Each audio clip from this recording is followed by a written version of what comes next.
Welcome everyone, Costin here on Serious Gaming with a discussion on the subject of the race for the DNC chair, which came down to Tom Perez and Keith Ellison, and Tom Perez won.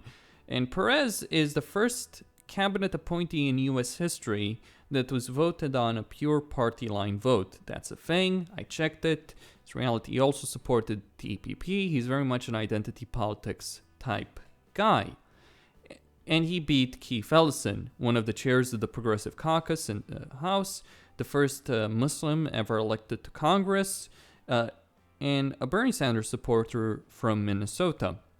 So really it came down and it was framed as a fight between the establishment versus the progressive wing of the Democratic Party, the far left wing of the Democratic Party. And the establishment won. Of course they did, because they have all these connections, and the way they decided that it didn't matter what had happened in the election and how angry Bernie supporters are at the Democratic Party, that they would have their way come hell or high water. And that's pretty much what came down. Let's talk about Ellison. So Ellison is a smart guy who had this to say in the middle of 2015. All I want to say is that anybody, from the Democratic side of the fence who thinks that, who's terrified of the possibility of President Trump, better vote, better get active, better get involved, because this man has got some momentum, and we better be ready for the fact that he might be leading the Republican ticket. Next, I know you don't believe that, but I want to go on to Matthew Dowd. Sorry to laugh. Next week, you know, George, we had Jesse Ventura in Minnesota win the governorship. Nobody thought he was going to win. I'm telling you, stranger things have happened. Well, and also, George, Now, to my mind, someone who has his hand on the pulse of America, or someone who has a bit of logic and can actually see what the polls are showing, because it was easy to see Trump winning the Republican nomination because he was leading the polls. He, by a lot, he had between 30 and 40% in a very crowded field. The chances of him winning were extremely high. And so, Ellison saw what I saw thousands of miles away, and what other people saw that weren't political consultants that refused, there were a lot of people that refused to believe Trump could win, even as a possibility. And you can see it in that clip, the people laughing on that subject. So really, it does, it does say quite a bit about Keith Ellison on the particular subject of, him having his hand on the pulse of America versus Perez. On top of that, really, there were, initially, when he entered the race, he had the support of Harry Reid, Chuck Schumer, as well as a bunch of representatives from the House, and from the Senate, of course. And he had the support of plenty of people within the Democratic Party that threw their support behind Keith Ellison, as well as plenty of unions. But what happened?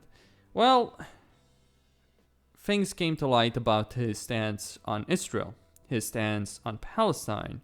And what ended up happening is that the race was framed in such a way that if Ellison won, then that the Jewish vote, and there were Jewish organizations pointing this out, that the Jewish vote could be called into question if you pick someone with the stance that Ellison has on Israel, on Palestine, and with the things he's said and done in the past. So just to give you an idea.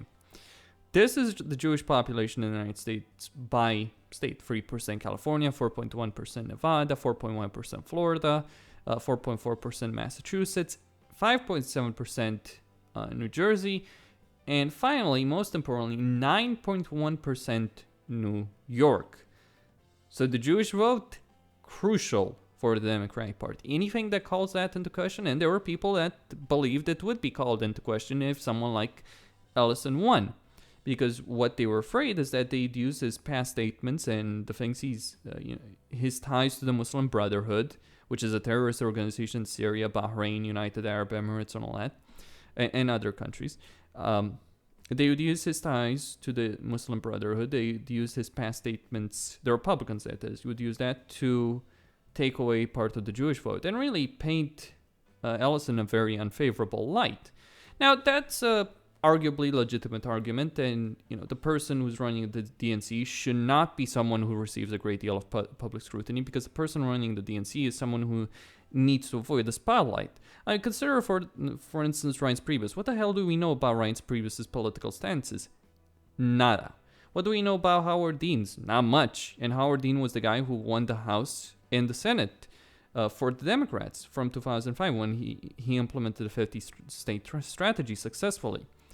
So Ellison was not a good fit. But let's be clear on something. This was not about Keith Ellison's past statements about Israel and Palestine that disqualified them. This was a smear job by the establishment against one person in the Democratic Party who was not a Washington insider. So, from Politico, who engineered this, the Minnesota congressman and far-left African-American Muslim has clearly enjoyed becoming a more recognized leader of the party over the course of this race. That's despite the distaste for his approach and profile that helped push former President Barack Obama towards Perez into the race and continued the support all the way through. He called DNC members himself and had aides including confidant Valerie Jarrett, former political director David Simas, and his White House director of political engagement Paulette Aniskov, working members by phone through the votes on Saturday afternoon. Former Vice President Joe Biden, who officially endorsed Perez, also worked the phones with members. Obama and Biden made a 4-point pitch, according to a person familiar with the call strategy. Perez's unimpeachable progressive credentials at the Justice and Labor Departments, his ability to bring people together, his management skills, and how he was one of the stars of the Obama administration. Yeah, he was such a star that he supported the TPP. But really, at the end of all of this, Obama sunk Ellison's campaign. Barack Hussein Obama is a poisonous asshole who's always wanted to keep his grip on the Democratic Party. Even as he sunk the Democratic Party, the Democratic Party has not lost as many seats as they did under Obama since the late... they haven't been this weak since the 20s. The 20s, right? We're talking here decades and decades ago. That's how weak the Democratic Party has become. They've lost in places they've always held. There's a county in Kentucky that the Democrats have never lost in any single election until the 2016 election. That's how bad the situation is for the Democratic Party. And that's because of Barack Obama. And why? This. Many top Democratic leaders in Congress say he never returns their calls. They felt that they were left out on a limb with the push for Obamacare. Do you find that there's very little of the kind of personal loyalty that Bill Clinton, let's say, engendered? Oh, absolutely. There's this myth that the Republicans in Washington have blocked Barack Obama's legislative program. But I did a good deal of reporting in Washington, talking to both Democrats and Republicans, and you hear the same thing on both sides of the aisle. He never returns our calls. When we meet with him, he acts like he's the smartest guy in the room, and he doesn't want to hear anybody saying anything that contradicts what he believes. Now, there's a clip in the description of this video that I recommend people watch, but really that should tell people quite a lot about Barack Obama. And that's from the former editor-in-chief of the New York Times, when the New York Times had a great deal of respectability from about everyone. Not the New York Times of today, but the New York Times of the past. So this is who Obama is. That's what he did to support Perez against Keith Ellison, because he wants his way. He wants to impose himself on the party he led, and he still sees himself as the leader who can impose himself on the party. Now, this brings me to Tom Perez, who did name Keith Ellison as vice chair of the DNC after he won the race to become the chair of the DNC. His past support of TPP is going to put a spotlight on him. Also, the fact that Perez is the ultimate Washington insider. When we think of a Washington insider, we think of someone who knows all the circles of people in Washington that live in Washington. This is why Trump is not a Washington insider. This is why his cabinet has such a hard time being confirmed. Because, yeah, they're billionaires. A lot of them are billionaires, but that's not the reason. The reason is that they're not part of that circle of people in Washington, most of them. His most establishment choice is Elaine Chao, Mitch McConnell's wife. Yeah, I mean, I think you can tell how easy, how much of an establishment choice a cabinet choice is for Trump when you look at how many votes that person got. So there are people that Trump did pick that were establishment picks, but not that many. A lot of them weren't. I mean, they weren't part of the Washington establishment, the Washington insiders. Whereas Perez is a Washington insider who supported the EPP, and also, most importantly for people, he was part of the smear campaign against Bernie Sanders to brand him and his supporters as racist, as sexist. There were so many articles that people should remember this. There were so many articles and so many stories about Bernie's voters being driven by sexism, misogyny, racism, all that kind of stuff. Or how Bernie was doing worse with minority voters versus Hillary Clinton. There's a couple of reasons behind that, but really, racism, sexism from Bernie Sanders. It just really was a way to smear Bernie Sanders in a way as to help Hillary Clinton win. Now, Hillary didn't do this. Hillary didn't help Perez win. It was Obama that helped Perez win, that pushed Perez to become DNC chair, not Hillary. There is a difference between Hillary and Obama. They're not as unified as you might believe. In fact, I'd be fairly certain that Obama and Hillary do hate each other, and their wings do hate each other. But one thing that Perez did right after he won, I think should tell you quite a bit about where the Democratic Party is headed. Hillary Clinton put out a video just before the final vote calling for unity. Let's listen. The challenges we face as a party and a country are real. So now more than ever, we need to stay engaged. Let resistance plus persistence equal progress for our party and our country. So Hillary Clinton is staying engaged. Are you open to see her run again in 2020? Well, everyone who wants to run should run, and I'm confident we're going to have a robust field of candidates. What I am also confident about is as we invest in our state party infrastructures, we are going to build strong capacity to elect Democrats up and down the ticket.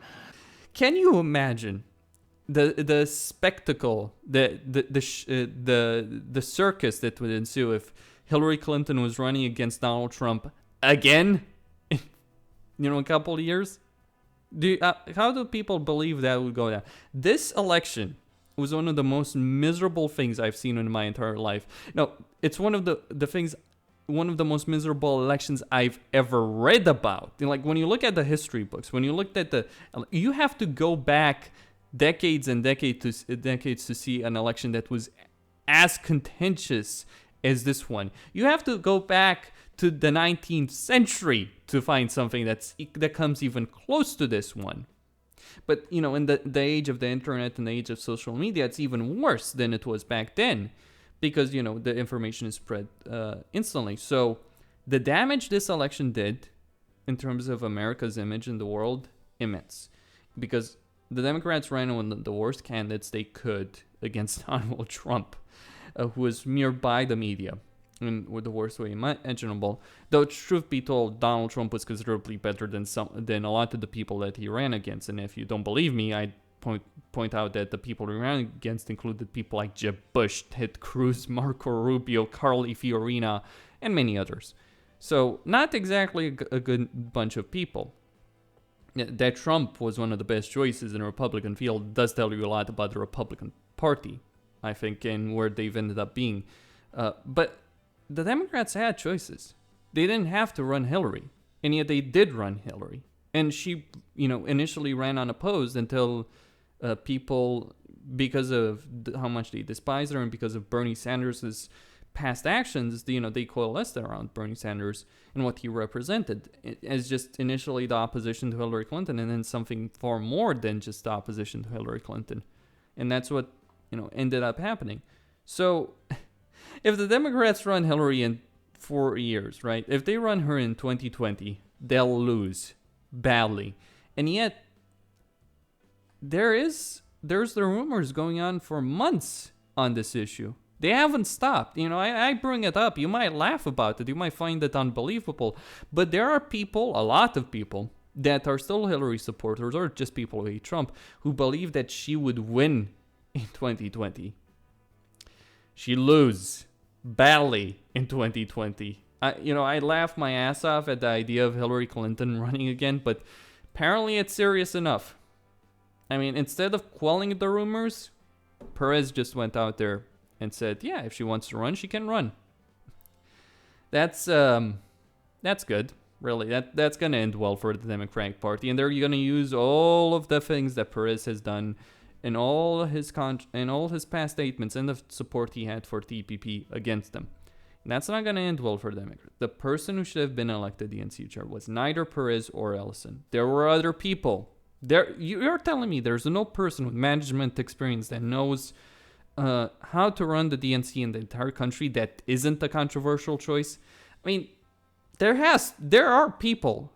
There are people. Hell, I would have put Howard Dean or someone similar like Howard Dean in charge of the DNC again. But this is what you end up with.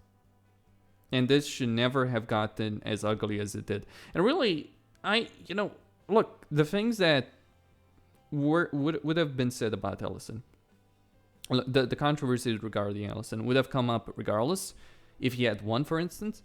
But it's one thing for these attacks to come from within the party. It's another thing for these attacks to come outside of the party. The fact that he came within the party has deeply divided the Democratic Party in a time when that's probably one of the last things the Democratic Party needs. Yeah, I'm a Trump supporter, but that doesn't mean I say I've stopped caring about the functional democracy in the United States. I don't think it's a good thing that you have this infighting within the Democratic Party, because what it will lead to is radicalism taking root, and that, to my mind, is one of the worst things that could happen from all of this. Costin here on Serious Gaming, signing out. Don't forget to subscribe and like the video. Thank you all for watching, and stay tuned for more.